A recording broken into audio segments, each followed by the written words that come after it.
V-am regăsit la un nou episod, la al doilea episod de MK4. Poate că voi nu o să le vedeți unite videoclipurile, dar eu le pun una după alta.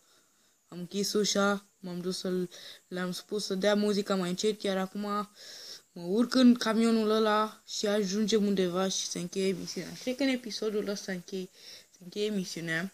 Încă n-am pus primul episod, dar mai sunt se abonează vreo 15, nu. 14 abonați și probabil să fac turul camerei mele. Vreau să mă scuzați din nou, nu se vede prea bine, dar nu am ce-mi trebuie. Pentru că acasă unde stau eu, în București, aveam ceva mai bine, aici nu prea am. Bun, iar acum eu trebuie să stau să mă uit după ăștia. Îmi-iau porcăria asta, să nu consum glonțele pe la aia bună. Și stau așa. Dinamici în față!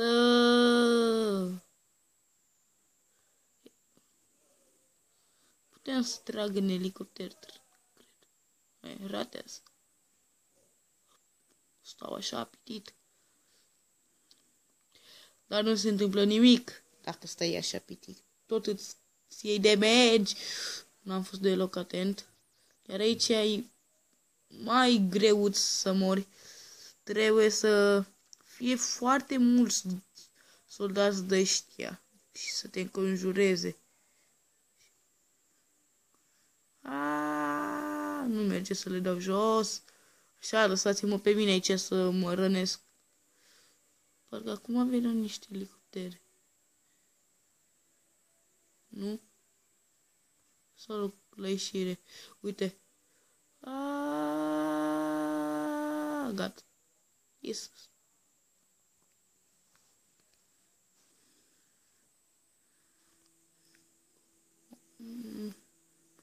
Mă rog, eu știu ce o să se întâmple, deci da, aia nu prea mi-e frică. Și da, pe aici e cam finalul misiunii. Probabil să pun misiunea a doua mâine. Bun, mi s-a instalat jocul pe care vreau să vi-l arăt.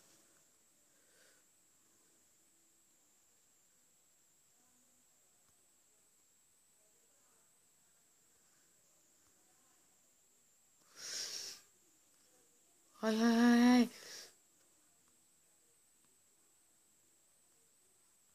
Cred că lui ăla i-am dat headshot. Din câte am văzut eu.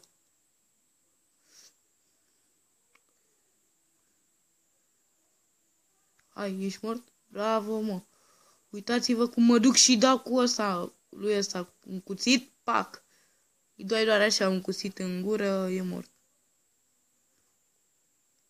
Haide, eu vreau să ies. Nu mă țineți în cușcă.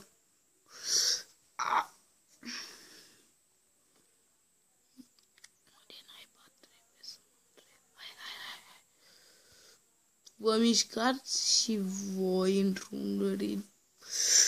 S-au deschis porțile așa prin magie. Porțile magice. Le-am rugat, haide, deschideți-vă și s-au deschis. Hai, așa, băiatul. Ăla încă mai trăiește? Da, mai trăiește! Nu mai văd nimic, e totul plin de sânge.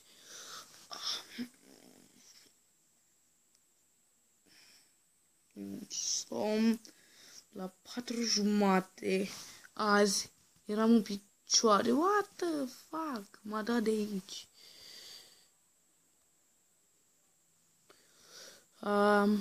Ce vreau să vă spun? Crăciun fericit. Chiar dacă am uitat să vă spun în primul videoclip, vă spun acum să aveți, sper că ați primit ce v-ați dorit, un an nou fericit. Mă rog, nu mai știu ce să vă mai urez.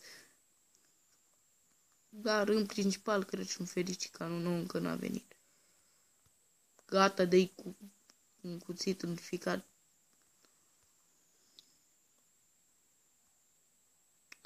Trebuie eu neapărat să mă ocup de toți ăștia. De toți ăștia doi, Când au venit așa de mulți?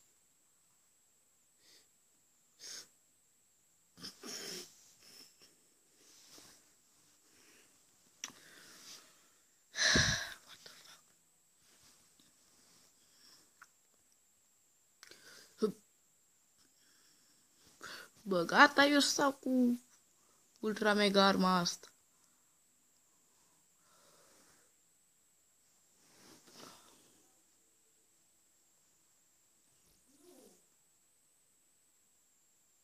Dacă mai auziți voci pe fundal, sunt părinți sau musafiri.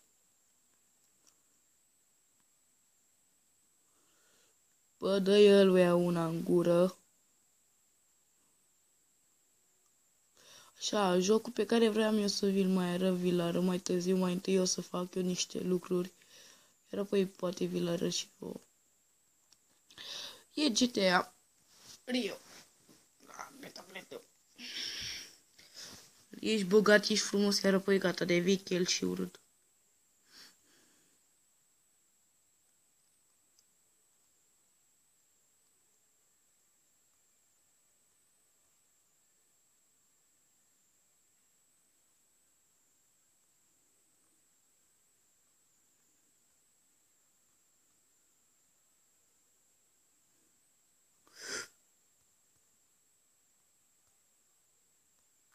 Aștept să joc GTA, deci m-am uitat la așa de multe videoclipuri încât am învățat harta. Cred că gata, asta a fost misiunea sau nu?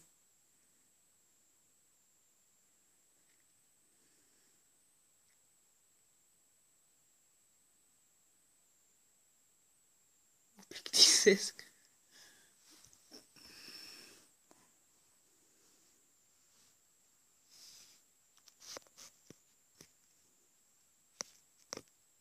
Și mai bine. Mă rog, scuzați-mă din nou. 11. Oh, da, mai e și pe aici.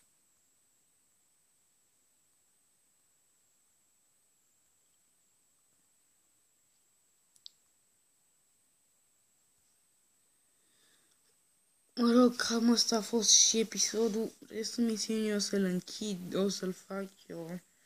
Și o să mai pun așa ceva când o să ajung înapoi acasă în București, pentru că acum stau, nu, o să pun, dar clar nu azi, când o să scap și eu de musafiri, să fie liniște. Dar mă rog, cam asta a fost tot episodul, nu uitați să apăsați butonul de like, pa, pa!